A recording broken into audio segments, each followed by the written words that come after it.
Hey guys, I am Connor. I'm Lionel. And we are the Unreliable Narrators. Today, we are going to be reviewing a book that we both love quite a bit. This is The Blade Itself by Joe Abercrombie. I'm going to start with a bit of a character introduction. This is a very character-driven plot, so I think it makes sense to, really dive in on that off the bat.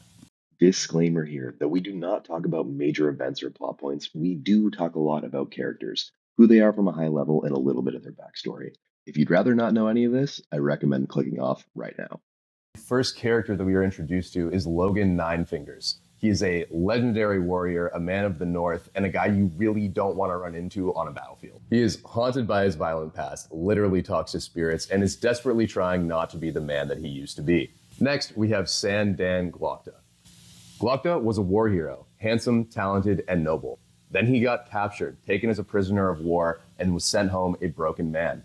Now, awfully crippled and in chronic pain, he's an inquisitor, extracting confessions in dark chambers and working to unearth corruption within the Union at the highest level. Jazal Dan Luther.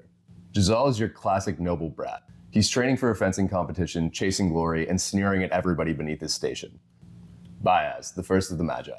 Baez claims to be the first of the Magi, a living legend back from the pages of history. Is he a savior, a manipulator, or both? Either way, when he speaks, people tend to listen to him. He's witty, cunning, and the source of some of this novel's very best moments. Pharaoh Malgin. Pharaoh Malgin is a ruthless ex-slave driven by a thirst for vengeance. Deeply mistrustful and always on edge, she is a fierce fighter with little room for mercy or temperance. For our summary of the plot, we have sort of three major plot points. We've got Baez, who's collecting his band of misfits, the group that Connor just mentioned. We've got Glokta, who's trying to investigate A, corruption, and B, what Baez is up to. And all of this is shadowed by an overarching war with the North. And we know that Nine Fingers has got some connection to the North and to the King of the Northmen. Mm-hmm. So the plot of this book is very character driven. That's why we did the character summary first. This book is probably why Joe Abercrombie is often criticized as being slow moving in the beginning. I don't think this is a slow moving book at all. I think it's completely unfounded, and I don't like people who say that. Same. But I think you're right in saying that is why people say that about Joe Abercrombie. Major criticism that I see often of this plot point is something to the effect of, if you were to ask somebody what this book is about, for the vast majority of the book, they wouldn't really be able to tell you. Things just kind of happen. You don't really know what the defined goal is all the way through the book, because this is a very character-driven book. The characters are incredible, and the plot is supported by that. Essentially, the back of the book, the description is just describing the characters. Describes some of the characters. So very, very character-driven. It does give you a stake in the characters. You do find, as Connor said, even somebody like Glokta, who tortures his way through the book, you care what he thinks. You care what he feels. And there's still a lot of action. Mm-hmm. This book,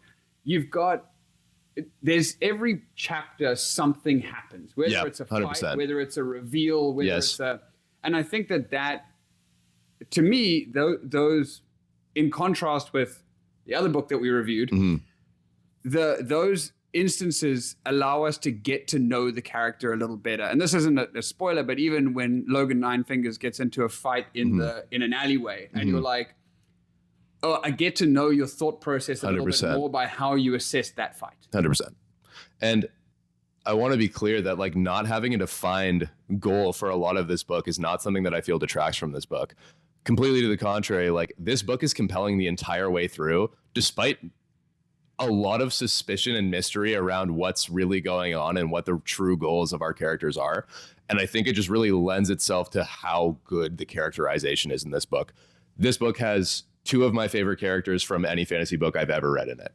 Yeah, I think for me, this was the book that got me back into fantasy during COVID. I picked up this book, and that sort of, for me, is what led us to essentially here. But this book, if I was going to recommend a fantasy book to somebody who had never read fantasy, it would be The Blade Itself. Yeah, it's incredible. The plot, as I said, is very mysterious the entire time and driven by characters.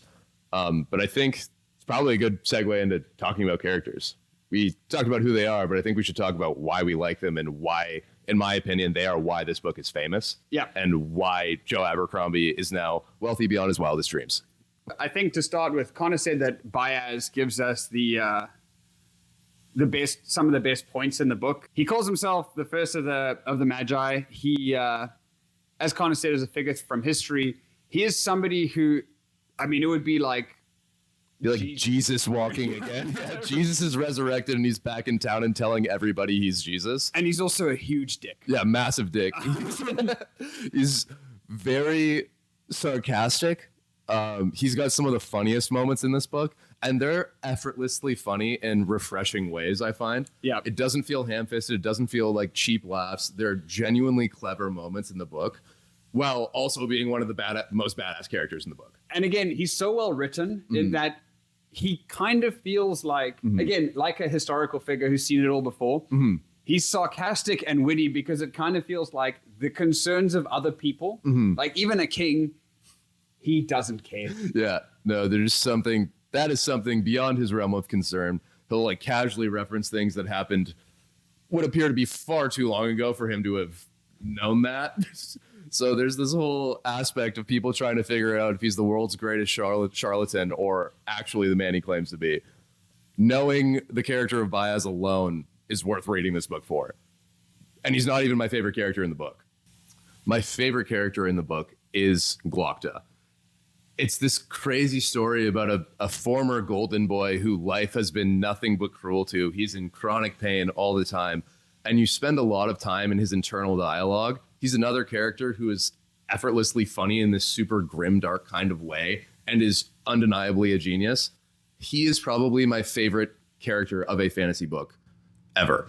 There are a couple people from other series that I can think hold a candle to him, but he's just so cunning, so witty, and deeply troubled and tormented in different ways that really make him compelling. I love this character. I agree. He is, again, probably my favorite character ever written. I think a close second is Nine Fingers. Yep. Nine Fingers is an interesting one. He gives us an introduction to the naming convention of the Northerners. Is he missing a finger from a battle, hence the name Nine Fingers. Oh, well, he's got 9 fingers. I wonder what we'll call him. But because his reputation got so violent, his enemies call him the Bloody Nine. And that's one of the things that make him such a compelling character is you do kind of see the contrast between the character of Nine Fingers and the character of the Bloody Nine. 100%. It does sometimes feel like two different characters. And again, deeply compelling. And I think the great thing that makes the Bloody Nine so memorable is that he's not just some violent thug. He's not a guy who's just hell-bent on blood and terror. He seems to be a deeply merciful and sentimental person. He's dreaded or plagued by his past, rather. And a lot of the book is him working through that in his brain, and it adds another side to what otherwise would just be, you know, this bloody legend of terror and murder and, you know, violence. It's interesting to see the duality of a character like that. Jumping to the next character, this is probably a great time to talk about Jazal. Jazal is the trust fund kid who is actually super competent and really smart, and you kind of hate him for it. But he's also just chronically lazy and on the verge of squandering everything that's already been handed to him on a silver platter. And, you know, throughout the book, you're watching him struggle with himself and, you know, try to find out who he really wants to be and what he's willing to work for versus what he just feels should be bestowed upon him because of his noble lineage.